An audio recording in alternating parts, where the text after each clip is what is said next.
திட்டம். இது இந்திய நாட்டினுடைய ஜனநாயகத்தை குளிராட்டி புதைப்பதாகும். இந்தியாவில் வாழ்கிற அத்தனை கோடி மக்களுடைய குரலை வெடிப்பதாகும். இந்த திட்டம் என்பது இந்தியாவினுடைய மக்களுக்கு மிகப்பெரும் பேராபத்தை விளைவிக்கக்கூடிய திட்டம்.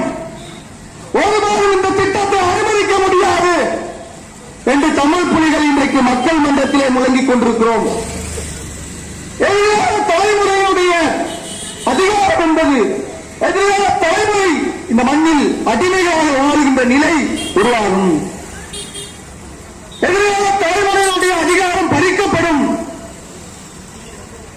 ஒரே கல்வியை கொண்டு வந்தால் இங்கே உயர் சாதி வகுப்பாக இருக்கக்கூடிய பிராமணர்கள் மட்டும்தான் இங்கே கல்வி கற்க முடியும்.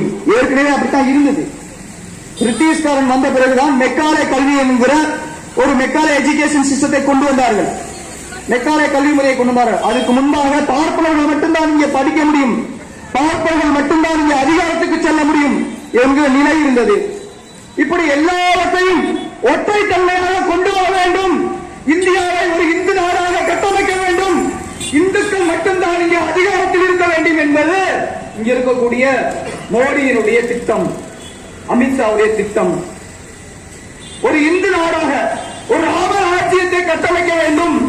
புரட்சியாளர் அம்பேத்கர் அவர்கள் எழுதிய இந்திய அரசியலமைப்பு சட்டத்தை இல்லாமல் செய்ய வேண்டும். இந்திய அரசியலமைப்பு சட்டத்தை அடியோடு தகர்க்க வேண்டும் என்கிற ஒரு கேவலமான திட்டம் தான் மோடி கொண்டு வந்திருக்கக்கூடிய இந்த ஒரே தேர்தல் ஒரே நாடு என்கிற திட்டம். அப்ப ஒரே